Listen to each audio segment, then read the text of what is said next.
नमस्कार, खबर फास्ट देख रहे हैं आप। बड़ा मुद्दा लेकर हाजिर हूं मैं, पूजा सचदेवा। देश भर में आज कोरोना से कैसे हालात बने हुए हैं, मुझे लगता है ये बताने की जरूरत नहीं है। कोई भी अखबार खोल लीजिए, कोई भी न्यूज चैनल लगा लीजिए या किसी का भी सोशल मीडिया अकाउंट आप विजिट कर लीजिए, हर तरफ सिर्फ कोरोना ही कोरोना, दहशत और मातम।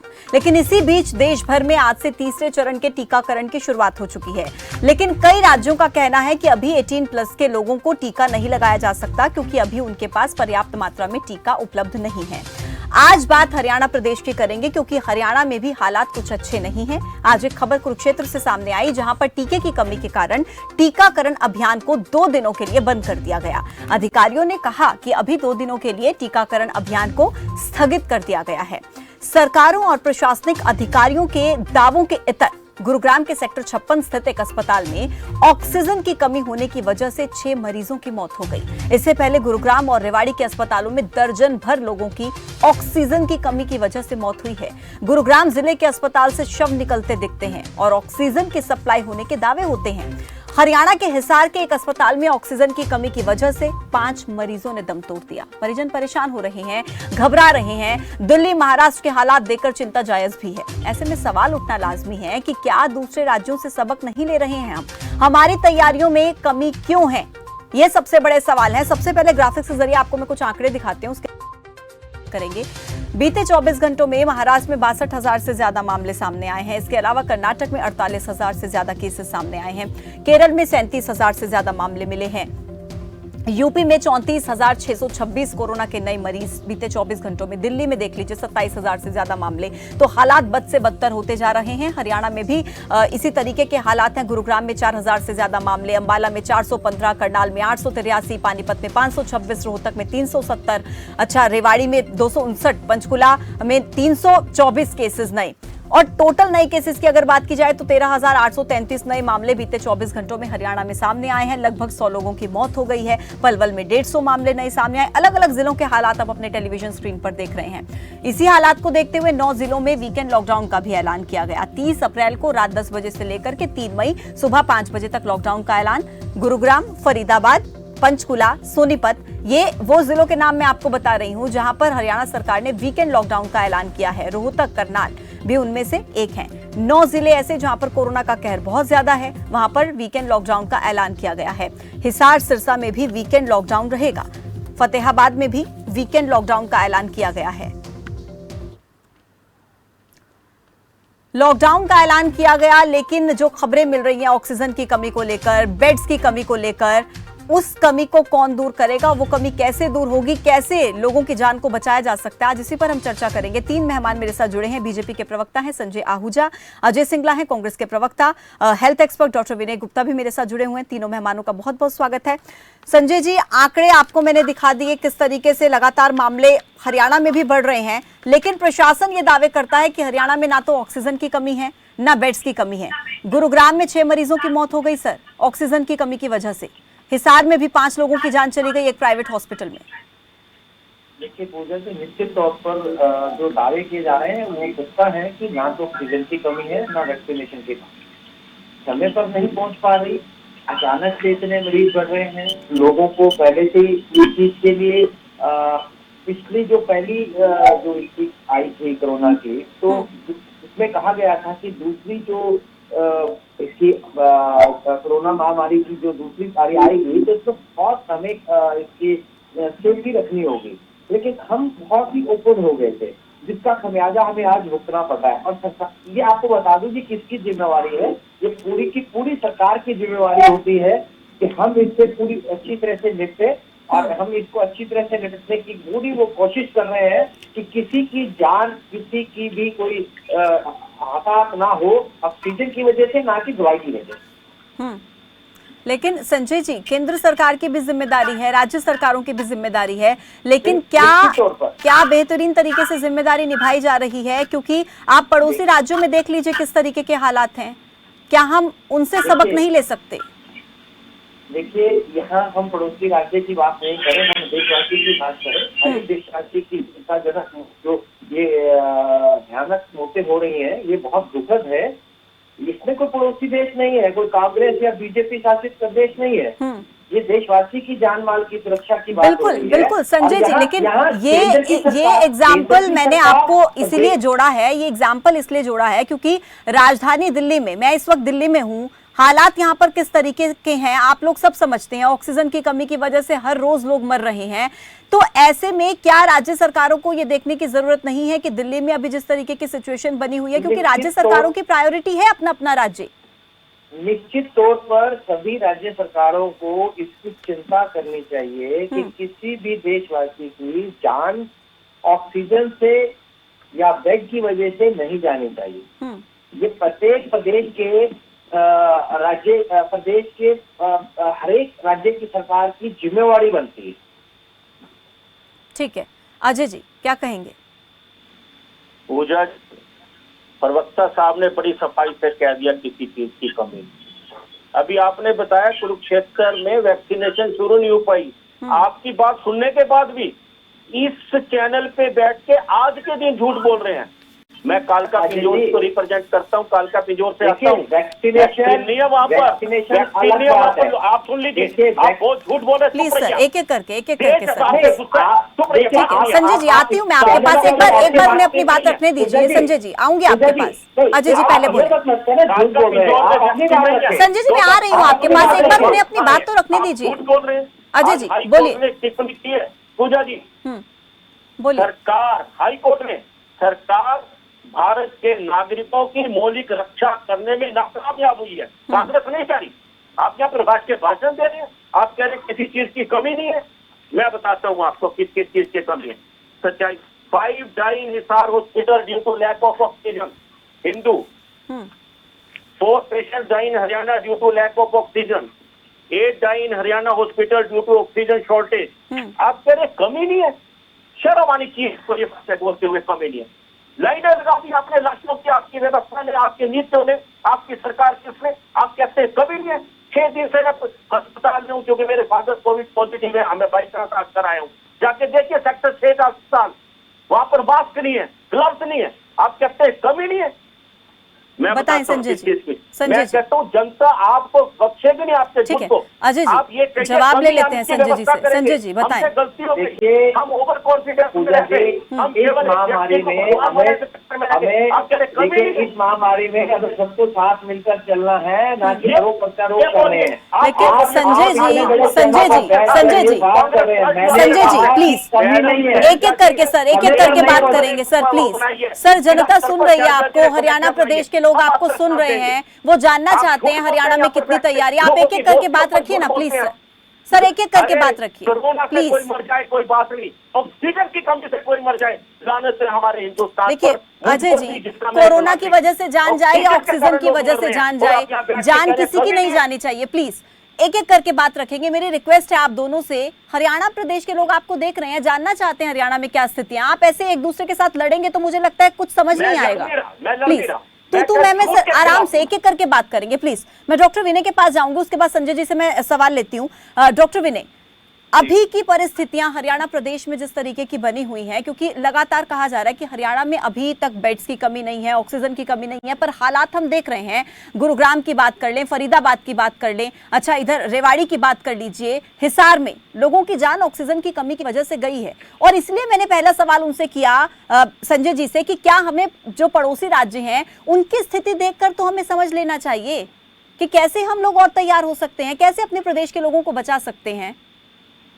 जी डेफिनेटली पूजा जी, आपने बहुत अच्छा सवाल उठाया कि इस समय जो सबसे पहली प्राथमिकता ये होनी चाहिए कि जो 15% मरीज तो अगर कोरोना से संक्रमित मरीज हैं तो 15 मरीज लगभग ऐसे होते हैं जिनके अंदर कॉम्प्लिकेशंस डेवलप होती हैं। तो उनकी जरूरतों को ध्यान रखते हुए हरियाणा सरकार और भारत सरकार दोनों का ये दायित्व है कि प्रशासन को या अस्पताल की व्यवस्था को पूरी तरह से जो ऑक्सीजन की आपूर्ति है वो करवाई जाए, ताकि किसी भी मरीज की ऑक्सीजन की कमी से एटलीस्ट मौत ना हो। क्योंकि कल मैंने भी कैथल की खबर सुनी थी कि सिविल अस्पताल में जो प्राइवेट एम्बुलेंस चालक हैं उनका ये नारेबाजी कर रहे थे वो सरकार के खिलाफ कि उनके यहाँ मेडिकल ऑक्सीजन की पूर्ति पूरी तरह से नहीं है, जिस वजह से अगर किसी सीरियस पेशेंट की कॉल आती है एम्बुलेंस के लिए तो आवाजाही में काफी दिक्कत हो रही है मरीजों को लाने ले जाने। बिल्कुल, बहुत महत्वपूर्ण बात आप कह रहे हैं संजय जी। देखिए लोग एक दूसरे की मदद करना चाहते हैं, लेकिन अगर ऑक्सीजन नहीं मिलेगी कौन किसकी कैसे मदद करेगा? कॉल्स आते हैं, 10 कॉल्स आते हैं, उनमें से मुश्किल से 1 या 2 लोगों की जान बचाई जा पाती है। इतना लोग उन तक पहुंचते हैं मदद के लिए, तब तक पता लगता है व्यक्ति की मौत हो गई। कैसे मदद करेंगे सर, ऑक्सीजन नहीं होगी? देखिए, निश्चित तौर पर ये दुखद है। आज हर एक व्यक्ति, हर एक देशवासी इस कोरोना महामारी में सामाजिक कार्यों में जुटा हुआ है। मैं हरियाणा की बात करूं, पंचकुला जिले की बात करूं, मैं पंचकुला जिले में रहता हूं। कल रात को 11 बजे तक यहाँ पे एक व्यक्ति हैं जो फ्री ऑफ कॉस्ट ऑक्सीजन बांट रहे हैं। सरकार की भी उतनी जिम्मेवारी है। मैंने कहा, अजय सिंगला जी जरा ध्यान से सुने, ऑक्सीजन की कमी नहीं है, समय पर पूर्ति वहां पहुंच नहीं पा रही, ट्रांसपोर्टेशन की कमी आ रही है, क्योंकि मरीज डे बाय डे बढ़ रहे हैं। इस लूप होल को कौन ठीक करेगा संजय जी? इस लूप होल को कौन ठीक करेगा? ये लूप होल क्यों है सर? यही सवाल तो है। अगर ऑक्सीजन की कमी नहीं है तो फिर क्यों नहीं पहुंच रही है? ट्रांसपोर्टेशन की कमी है, जो भी कमी है सर, ये लूप होल कौन ठीक करेगा सर? पूजा जी बात करने दीजिए पूरी। हाँ बोलिए संजय जी, बोलिए। अजय जी प्लीज बीच में मत बोलिए। हाँ। उसको पूरा करने के लिए ड्यूटी मजिस्ट्रेट लगाए, हर एक मंत्री की ड्यूटी लगा दी गई मुख्यमंत्री जी ने कि किसी भी प्रदेशवासी की जान कमी से, किसी भी कमी से नहीं जानी चाहिए। इसको सुनिश्चित किया गया है पूरी तरह से। ये दुखद दुर्घटनाएं हो रही हैं, मौतें हो रही हैं, हम इससे इनकार नहीं कर रहे हैं इस चीज के लिए। जो हम बात कहना चाह रहे हैं कि सरकार के पास किसी भी तरह की, किसी भी प्रदेश में कमी नहीं है ऑक्सीजन की, लेकिन पूर्ति बढ़ने से इसकी कमी महसूस होने जा रही है। तो इसको मैं ये कह रहा हूँ कि अब इसकी खपत बढ़ा दी गई है और इसको समय से पहले पहुंचाने की कोशिश की जा रही है कि किसी की भी जान ऑक्सीजन की वजह से नहीं जानी चाहिए। तो कमी की बात कहीं नहीं है। तो मैं ये कहना चाह रहा हूँ कि हमें जनता तक जो सही बात करनी चाहिए, राजनीति को पीछे लगाकर करनी चाहिए। मैं पूरी तरह से इस चीज को मान रहा हूँ कि इसमें सरकार की जिम्मेवारी होती है। वो सरकार बीजेपी की हो, कांग्रेस की हो, आपकी हो, किसी अन्य दल की हो, पूरी की पूरी जिम्मेवारी सरकार की होती है। आज हरियाणा में भाजपा की सरकार की जिम्मेवारी है। आप भ्रमित मत कीजिए, केंद्र सरकार की जिम्मेवारी है। केंद्र सरकार को देती है, केंद्र सरकार। इस बात से मैंने कब इनकार किया? इस बात से कब इनकार किया? किस केंद्र सरकार और प्रदेश सरकारों की जिम्मेवारी है। केंद्र में सहयोगवश बीजेपी की सरकार है, हरियाणा में सहयोगवश बीजेपी की जिम्मेदारी है, कहकर तो हम नहीं टल सकते। जिम्मेदारी निभानी भी तो पड़ेगी सर। पूजा जी, जिम्मेदारी निभाना बहुत इम्पोर्टेंट है इस टाइम पे। दोषी है तो वो दोषी है। हम इस समय कांग्रेस बीजेपी की नहीं, अगर केंद्र सरकार दोषी है तो दोषी है, अगर कांग्रेस की सरकार है वो दोषी है तो वो दोषी है। हम ह्यूमन बीइंग है, हमें इस विषय पे भी सोचना चाहिए। और आप कह रहे हैं, मैं आपसे निवेदन करता हूँ, अगर आप पंचकुला से है, एक सेक्टर 6 का चक्कर माराइए। ठीक है डॉक्टर विनय, आपके पास आऊंगी, आ रही हूँ, आप दोनों के पास वापस आ रही हूँ, आप दोनों के पास वापस आते हैं। डॉक्टर विनय, राजनीति हमारे देश में हर मुद्दे पर होती है और ये बहुत बदकिस्मती है हमारी कि इस टाइम पे जब लोग मर रहे हैं, मैं कहती हूँ असलियत देखनी है तो शमशान भूमि के बाहर देखिए, लोगों की पंक्तियां लगी हुई हैं शव लेकर। बदकिस्मती है कि हम ऐसे मुद्दे पर भी तू मैं करते हैं और राजनीति से ऊपर नहीं उठ पाते हैं। लोगों को कैसे बचाया जाए डॉक्टर विनय, कैसे लोगों की जिंदगी बचा ले हम, प्लीज आप बता दीजिए। मैं आ रही हूँ संजय जी, आती हूँ आपके पास please. Doctor Vinay ji, definitely Pooja ji, इस समय पर भी जिस तरह से मैं इन लोगों की बहस सुन रहा हूँ, मुझे इनका नहीं मालूम है किस पार्टी से, किस दल से हैं, लेकिन एक डॉक्टर के नाते इस समय शमशान में लोग पहुंचने ही नहीं चाहिए थे। उनको इस समय अस्पताल में पहुंचाने की जरूरत थी, वहां पर फैसिलिटीज देने की जरूरत थी। और मैं आपको बता रहा हूँ कि इस समय ये सजेशंस देने की बजाय कि किस तरह से ऑक्सीजन सिलेंडर ज्यादा से ज्यादा हॉस्पिटल तक मोबिलाइज हो। पूजा जी, मैं आपको बताना चाहूंगा कि जो ऑक्सीजन है वो केवल हेल्थ केयर सिस्टम में ही नहीं यूज होती है, बल्कि welding, industrial unit, industrial areas में भी यूज होती है। तो इस समय प्राथमिकता ये होनी चाहिए, ऑक्सीजन सिलेंडर की कोई कमी नहीं है पूजा जी। इस समय हमने लॉकडाउन जैसी स्थिति लगा दी है, तो इंडस्ट्रियल यूनिट्स या जो मैन्युफैक्चरिंग यूनिट्स है जहां पर ऑक्सीजन की जरूरत है, वो अपने आप ही बंद हो गई है, अभी वहां पे खपत नहीं है। तो हमें वहां से सिलेंडर को मोबिलाइज करना है उन जगहों पे जहां पर ऑक्सीजन की इस समय जरूरत है, जैसे हॉस्पिटल्स या आईसीयू यूनिट्स या एम्बुलेंसेज जहां पर इसकी जरूरत है। उसके लिए सरकार को करना क्या चाहिए, मैं एक सजेशन आपके चैनल के माध्यम से देना चाहूंगा। सोशल मीडिया, डिजिटल मीडिया का सरकार दम भरती है, एक मैसेज फ्लोट करना चाहिए सोसाइटी में कि फला डिस्ट्रिक्ट में, फला हॉस्पिटल में इतनी ऑक्सीजन सिलेंडर की कमी है, जिस भी व्यक्ति, दुकानदार, इंडस्ट्रियल यूनिट या इंडस्ट्री के पास ऑक्सीजन सिलेंडर है, वो अपना ऑक्सीजन सिलेंडर लेकर उस हॉस्पिटल में डिपॉजिट कराए। पूजा जी, मैं समझता हूँ कि हमारा देश दानवीर भी है, ह्यूमैनिटी में भी विश्वास रखता है, लाइन लग जाएगी लोगों की। ये डॉक्टर विनय, ये बहुत अच्छी बात है। हम देख रहे हैं हमारे देश में जो स्थितियां अभी हैं, लेकिन इंसानियत की मिसाल हिंदुस्तान पैदा कर रहा है। धर्म जाति से ऊपर उठ के लोग एक दूसरे की मदद कर रहे हैं। इस वक्त उन्हें कुछ नहीं सूझ रहा, सब लोग ये सोच रहे हैं कि बस किसी की जान बच जाए, कैसे मदद कर दें। अगर आप ट्विटर खोल के देखेंगे तो भरा पड़ा है, ऐसा लग रहा है कि वहां से इलाज हो रहा है लोगों का। जी डेफिनेटली। जब ये सबसे अच्छा उदाहरण कोविड की सेकंड वेव ने हमें दिया है, जिस तरह से लोग सोशल मीडिया का यूज कर एक दूसरे के लिए प्लाज्मा मांग रहे हैं, एक दूसरे के लिए ऑक्सीजन सिलेंडर की रिक्वेस्ट भेज रहे हैं कि वहां पर इस हॉस्पिटल में ऑक्सीजन सिलेंडर चाहिए, प्लाज्मा चाहिए, एम्बुलेंस भेजिए वहां पर। तो इस ह्यूमैनिटी का, इस सोशल मीडिया का एक मिक्सचर बनाकर हम पेशेंट्स की हेल्प कर सकते हैं। पूजा जी, मैं बता रहा हूँ कि हमारे देश में रिसोर्सेज की हेल्प करने वालों की कमी नहीं है, कमी है इच्छा शक्ति रखने वालों की। इस समय हमें चाहिए कि हम बीजेपी, कांग्रेस, राजनीति, इलेक्शन जीत हार को छोड़कर केवल उन पेशेंट्स का डॉक्टर विनय, आपके पास वापस आऊंगी। संजय जी। हाँ जी अजय जी, आप हमारी अध्यक्षा मैडम शैलजा जी ने, मैं डॉक्टर साहब की बात का जवाब दे रहा हूँ, मैं एग्री हूँ, ठीक है, राजनीतिक बात नहीं। हमने एक स्टेट लेवल की कमेटी भी बनाई है जो यथाशक्ति यथासंभव लोगों की मदद कर रही है। हमने जिला वाइस कमेटियां भी बनाई है, पंचकुला जिला में भी कमेटी बनी है, उसका व्हाट्सएप ग्रुप भी बना है जो यथाशक्ति यथासंभव हर चीज की सहायता कर रही है। इंदौर में भी हमारे एक अच्छे वर्कर है श्वेता जी, उन्होंने मुफ्त गैस देने की बात की है। ये बात बिल्कुल सही है कि हेल्प करनी है, लेकिन सरकारी स्तर पर जो हो सकता है वो दूसरे स्तर पर नहीं हो सकता। पूजा, बिल्कुल। हमारे पास एक बहुत बड़ा इंफ्रास्ट्रक्चर है, बहुत बड़ी शक्ति है, सरकार की शक्ति। जो सरकार कर सकती है वो आम आदमी नहीं कर सकता। अहूजा जी, मैं आपसे निवेदन करता हूँ, आप ही पंचकुला डिस्ट्रिक्ट के, कालका पिंजौर में वैक्सीन नहीं है, जिला पंचकुला में वैक्सीन नहीं है। अगर आपकी कहीं पावर है, मैं कहता हूँ आपके पास होनी चाहिए, अगर आपकी सुनवाई है, मेरे कालका पिंजौर में, मेरे और आपके जिला पंचकुला में वैक्सीन पहुंचवाइए।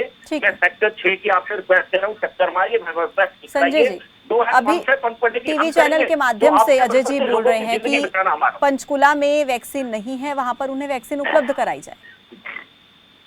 देखिए, मैंने आपको बताया, आज ही मुख्यमंत्री जी के बयान आए हैं, 66 लाख वॉयल जो है सेंटर से हरियाणा में आ गई है। पंचकुला में लॉकडाउन लगा हुआ है, 2 दिन के लिए वैक्सीनेशन नहीं लग रही है। सोमवार से इसको निश्चित तौर पर सुबह 9:30 बजे से लगनी शुरू हो जाएगी। ठीक है। और अजय जी कह रहे हैं, सुनिए, हेल्पलाइन नंबर, बीजेपी ने भी हेल्पलाइन नंबर शुरू किए हुए हैं, या बीजेपी कांग्रेस में किसी ने हेल्पलाइन नंबर शुरू किए, इसका मतलब नहीं है। पूरा देश आज इस दौर में जो दानवीर है, जैसे डॉक्टर साहब ने बताया, ह्यूमैनिटी ग्राउंड पे भी और दूसरे उस पे भी, हर आदमी इसको के लिए लगा हुआ है, सरकार भी लगी हुई है। मैंने बताया, रात को 11:30 बजे पंचकुला में किसी को ऑक्सीजन की जरूरत थी, कोई सज्जन पुरुष है जो ऑक्सीजन इसकी फ्री ऑफ कॉस्ट दे रहे हैं, उन्होंने फोन करके रात को वो पहुंचे अपनी फैक्ट्री में और अपना सिलेंडर दिया उन्होंने। तो निश्चित तौर पर प्रत्येक व्यक्ति लगा हुआ है कि आज इस महामारी के दौर में किसी की भी जान ऑक्सीजन की कमी से, वैक्सीनेशन तो अलग बात है, रेमडेसिविर इंजेक्शन की उसकी कमी से जान नहीं जानी चाहिए। एक सवाल मैं आपसे और पूछना चाहती हूँ संजय जी, एक सवाल आपसे और पूछना चाहती हूँ। ऑक्सीजन की कमी की वजह से अगर लोग जान गंवा रहे हैं तो लोगों के अंदर कहीं ना कहीं बहुत ज्यादा डर का माहौल इस वक्त है। वैक्सीनेशन पर उनकी आस टिकी है क्योंकि 18+ को वैक्सीनेशन अभियान आज से शुरू करने की बात कही जा रही थी, लेकिन दूसरी तरफ हरियाणा सरकार ने अभी 9 जिलों में जहां पर कोरोना का कहर बहुत ज्यादा है वहां पर वीकेंड लॉकडाउन का ऐलान किया है। मैं पूछना चाहती हूँ कि क्या वीकेंड लॉकडाउन से आपको लगता है कि जो कोरोना के केसेस हैं इन पर कहीं ना कहीं फुल स्टॉप लग पाएगा या ब्रेक लग पाएगा, ये चेन जो है वो ब्रेक हो पाएगी? निश्चित तौर पर मैंने आपसे पहले ही शुरुआत में ये बात की थी, हमें इस चीज को समझना चाहिए कि हम बिल्कुल ओपन हो गए थे। वीकेंड पे ये रहेगा कि लोग काफी संख्या में, काफी मात्रा में बाहर निकलते हैं, तो इससे वीकेंड लॉकडाउन लगाने से लोगों के बाहर निकलने से अंकुश लगेगा। और आज मैं देख रहा हूँ कि पूरे पंचकुला में बहुत शांत माहौल है, एक सड़कों पर बहुत चुप्पी सी छाई हुई है, तो इसको ये जो कोरोना वायरस है इसको फैलाने में हमें जो है मदद मिलेगी।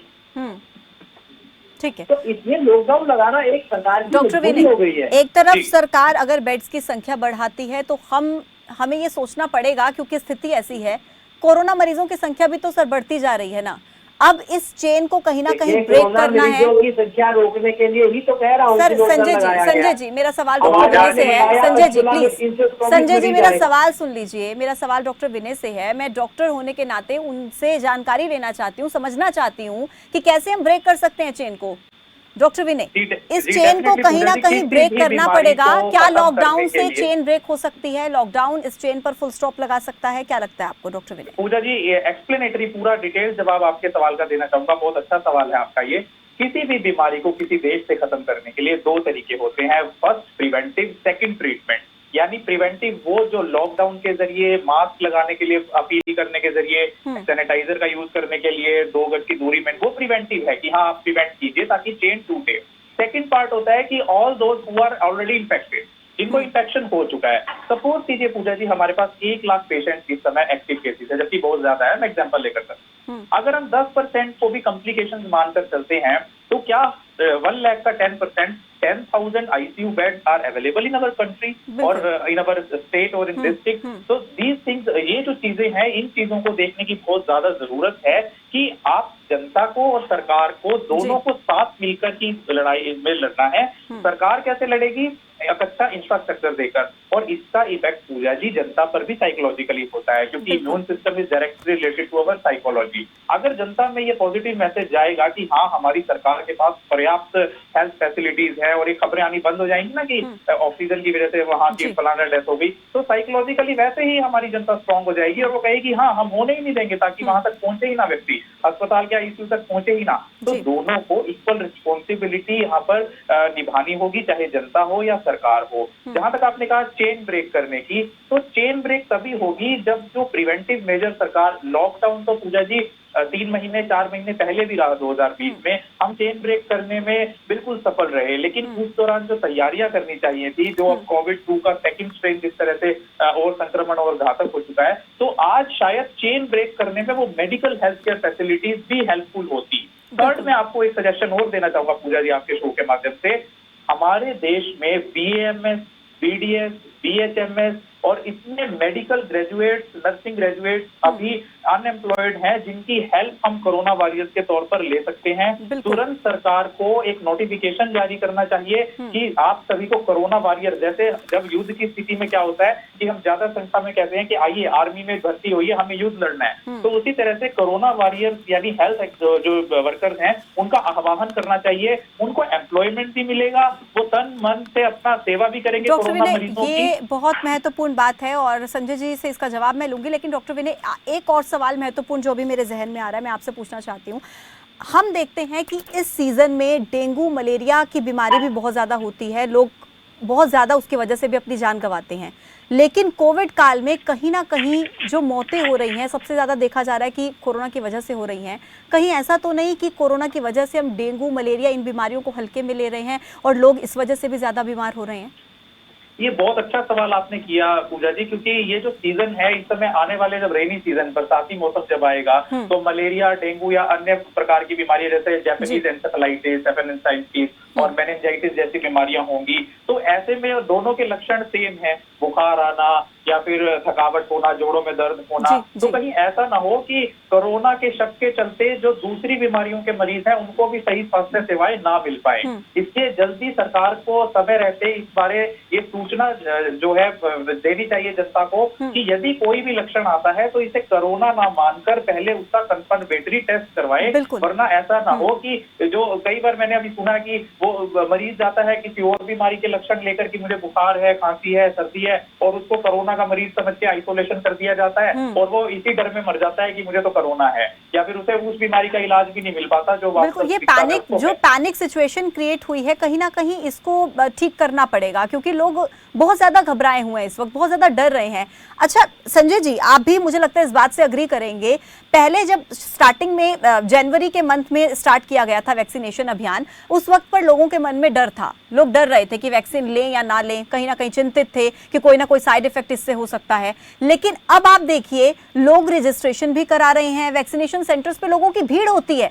ये सरकार के लिए मुझे लगता है कि कामयाबी है कि सरकार ये समझा पाने में लोगों को सफल हुई है कि वैक्सीनेशन पूरी तरीके से सुरक्षित है, तभी लोगों का रुझान वैक्सीनेशन की तरफ बढ़ रहा है संजय जी। लेकिन अगर वैक्सीनेशन की कमी होगी, अगर लोगों तक ये खबरें पहुंचेंगी कि वैक्सीनेशन है ही नहीं, जिस पर मुझे लगता है लोगों की आखिरी आस टिकी है, फिर कैसे चलेगा? पूजा जी मैं आपके माध्यम से दर्शकों को ये बताना चाहूंगा, देशवासियों को, प्रदेशवासियों को ये बताना चाहूंगा कि वैक्सीनेशन की कमी नहीं है। अजय जी, मैं फिर हाथ जोड़ के विनती करता हूँ, देश में वैक्सीनेशन की, ऑक्सीजन की कमी नहीं है। अचानक से पूर्ति बढ़ने से आपको कमी महसूस हो रही है, लेकिन समय पर, जैसे आज मैं आपको बता दूं, पंचकुला में जो बात की इन्होंने, लॉकडाउन है, 9 जिलों में जो लॉकडाउन है वहां पे वैक्सीनेशन नहीं लगाई जा रही सैटरडे संडे को।